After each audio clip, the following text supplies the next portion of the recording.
JWR's barbecue ribs. Today we're working on JWR's ribs. We're going to start with preparing them in the oven, which you'll need bay leaves, onion, liquid smoke, and a small amount of water. Alright, we're getting ready to prepare the ribs for the oven.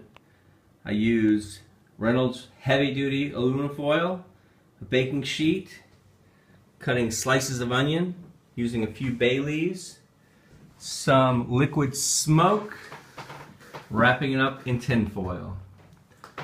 The first step, however, is to prepare the ribs. Take them out of the package and remove the membrane.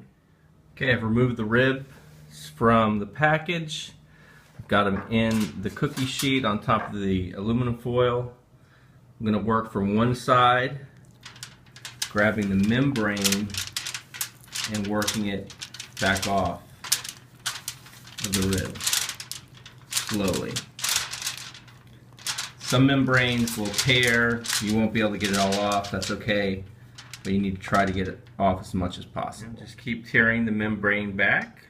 Okay, getting ready to prepare the ribs for the oven. I've laid down a few bay leaves. I'm going to apply some liquid smoke onto the aluminum foil.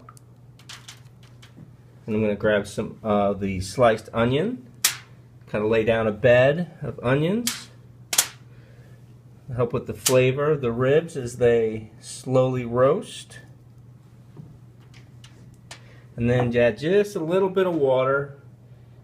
This could help kind of steam the ribs as they're in the oven. I'm going to flip the ribs over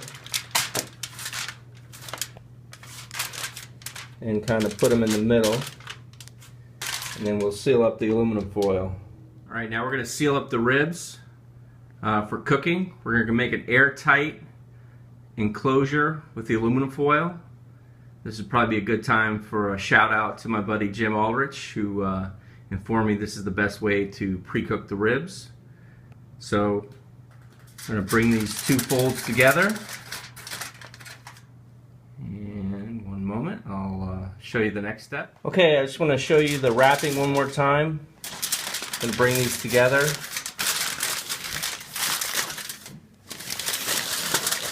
Hold it flat. Fold it over once.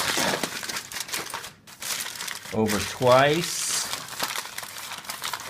Keeping it flat and pinching it. And then flat. I'm going to go to the ends. Fold those over, pinch them flat. Fold over, pinch it flat. Fold over. The other end, pinch it flat. This will help keep the water from escaping.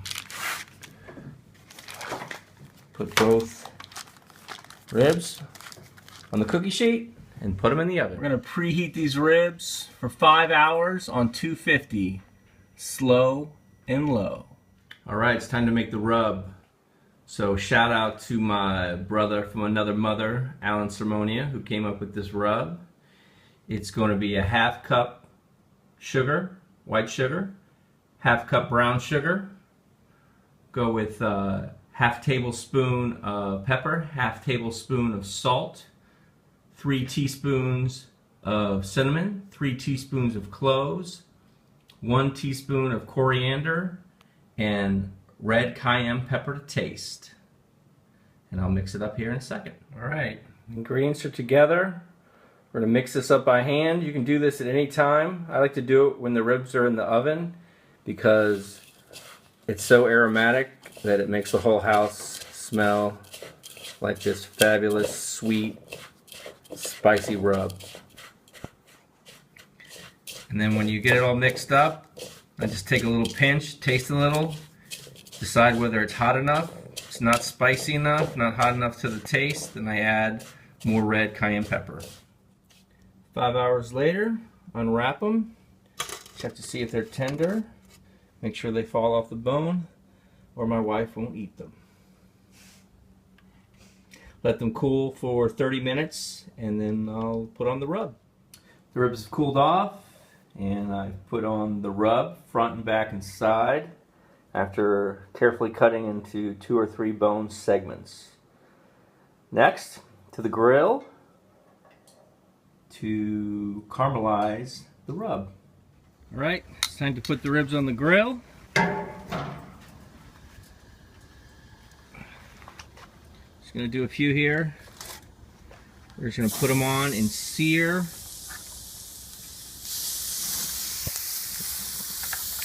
The sugar. So just for a few minutes on each side. And then apply the barbecue sauce. Alright, I flipped them over. I'll put a little barbecue sauce on the back. Each one. While the front side gets caramelized. I prefer Sweet Baby Ray's. Okay, now we're going to baste the front.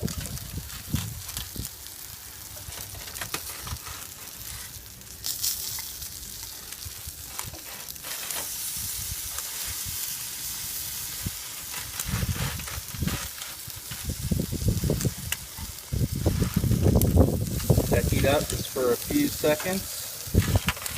Close the lid.